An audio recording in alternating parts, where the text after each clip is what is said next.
Egg freezing అనే procedure ఎలా ఉంటుంది అనేది తెలుసుకుందాం. I'm doctor Soumya, fertility specialist, 5 fertility Mangalagiri.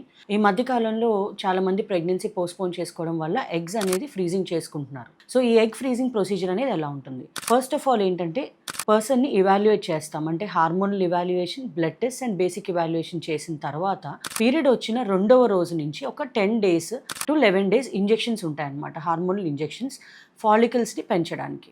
ఆ ఇంజెక్షన్స్ కంప్లీట్ అయిన తర్వాత ట్రిగ్గర్ ఇచ్చిన తర్వాత ఎగ్ పికప్ అనేది చేస్తాం. So this will be around day 13 or day 14 of your cycle.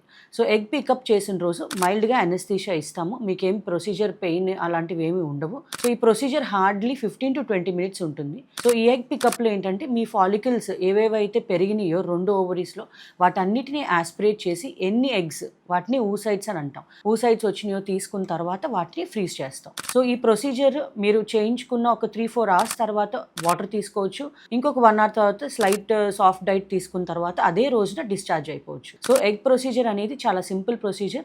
ఏమీ భయపడకుండా ఒకవేళ మీరు ఏదైనా ప్రెగ్నెన్సీ పోస్ట్పోన్ చేసుకునే లెక్క అయితే ఎగ్ ఫ్రీజింగ్ అనేది డెఫినెట్గా చేయించుకోండి. ఈ ఎగ్ ఫ్రీజింగ్కి ఛార్జెస్ 6 మంత్స్కి పర్ ఎగ్ ఇంత అని ఆర్ 1 ఇయర్కి పర్ ఎగ్ ఇంత అని కాస్ట్ ఉంటుంది. సో ఆ కాస్ట్ని బట్టి మీకు ఎన్ని ఇయర్స్ కావాలంటే అన్ని ఇయర్స్ వీటిని ఫ్రీజ్ చేసుకోవచ్చు.